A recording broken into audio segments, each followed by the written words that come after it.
بسم اللہ الرحمن الرحیم۔ السلام علیکم ورحمۃ اللہ وبرکاتہ۔ سب سے موذی گناہ شرک ہے۔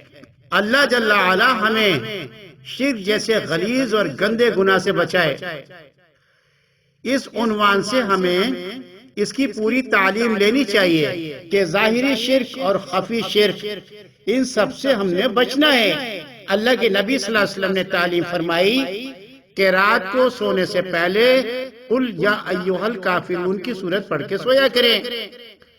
اس کے علاوہ فجر کی سنتوں میں اور مغرب کی سنتوں میں پہلی رکعت میں سورہ الکافرون اور دوسری میں سورہ اخلاص پڑھنا چاہیے۔ اس کے علاوہ بار اور بحر فضا کی طرف سے جو شر اور فساد متوجہ ہو رہا ہے اس کے لیے اپنا ڈیفنس مضبوط کرنے کے لیے سورہ الکافرون، سورہ اخلاص، سورہ فلق اور سورہ الناس یعنی قل یا ایھا الکافرون والی سورت، قل هو اللہ والی سورت، قل اعوذ برب الفلق والی سورت اور قل اعوذ برب الناس والی سورت پڑھ لیا کریں۔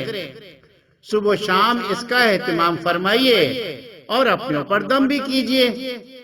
اللہ جل وعلا نے واضح طور پر آقا صلی اللہ علیہ وسلم کو یہ سورت عطا فرما دی کہ وہ اپنی امت کو بتا دیں کہ اسلام پر چلتے ہوئے غیروں کو خوش کرنے کے لیے کسی صورت میں ممکن نہیں ہے ان کی کوئی تجویز ہم مانیں یا ان کے تہوار میں ہم کسی عنوان سے شریک ہو جائیں یا کسی اور عنوان سے ہم ان کے دین میں ان کی مدد کریں۔ ہمیں دکھ اور افسوس یہ کرنا چاہیے کہ وہ کافر ہیں یا مشرک ہے۔ اگر وہ اس حال میں مر گئے تو ان کا نقصان ہو جائے گا، لہذا ان کے لیے دعا بھی کریں اور کوشش بھی کریں اور حق کو پھیلائیں۔ جتنا ہم سنتوں کے مطابق زندگی گزاریں گے اور اپنے اخلاق کو امام الانبیاء صلی اللہ علیہ وسلم والے اخلاق کے ساتھ میچ کرتے رہیں گے، انشاءاللہ الرحمن ہماری دھاگ کافرین اور مشرکین پر بیٹھتی رہے گی۔ ہم نے تو اس دنیا میں اپنے رب کو راضی اور خوش کرنے کے لیے وہ اعمال کرنے ہیں جن اعمال سے اللہ ہم سے راضی خوش ہو جائے اور اس کی مدد ہمارے شامل حال ہو۔ لہذا ہمیں کسی بھی صورت پر کافروں سے محروم نہیں ہونا، مشرکوں سے محروم نہیں ہونا، ان کی ظاہری زندگی سے ہرگز متاثر نہیں ہونا ہے، کیونکہ یہ دنیا عارضی ٹھکانہ ہے اور ہم سب نے یہاں سے جانا ہے۔ ہم اس دنیا سے جائیں اس حال میں کہ اللہ پاک ہم سے راضی ہو اور ہمارے ایمان کی حفاظت کرے۔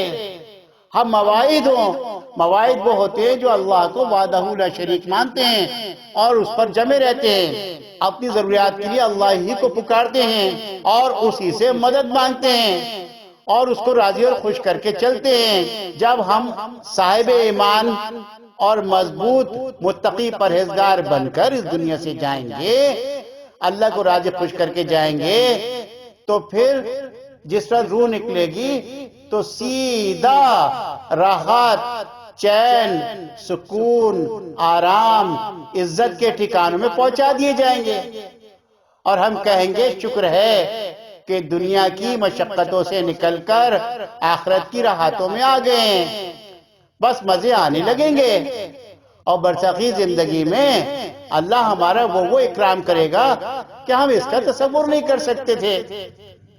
اس لیے عرض خدمت ہے کہ ہمارے چینل اسلام اینڈ یو کی طرف سے جو آپ کو دونوں جہان بنانے کے اعتبار سے فکر دلائی جا رہی ہے، اس عنوان سے آپ خود بھی فکر مند ہو جائیں اور اپنے تمام مسلمان بہن بھائیوں کو بھی فکر مند کریں۔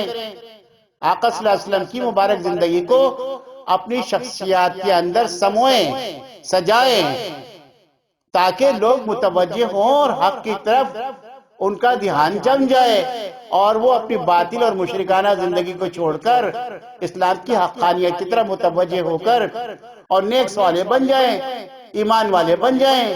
انشاءاللہ الرحمن اس طرح سے وہ زندگی گزاریں گے تو ہماری محنت قبول ہو جائے گی۔ اللہ مجھے آپ کو ان تمام پاک ارشادات پر ایمان و عمل نصیب فرمائے۔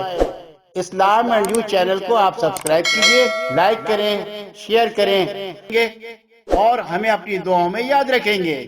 السلام علیکم ورحمۃ اللہ وبرکاتہ۔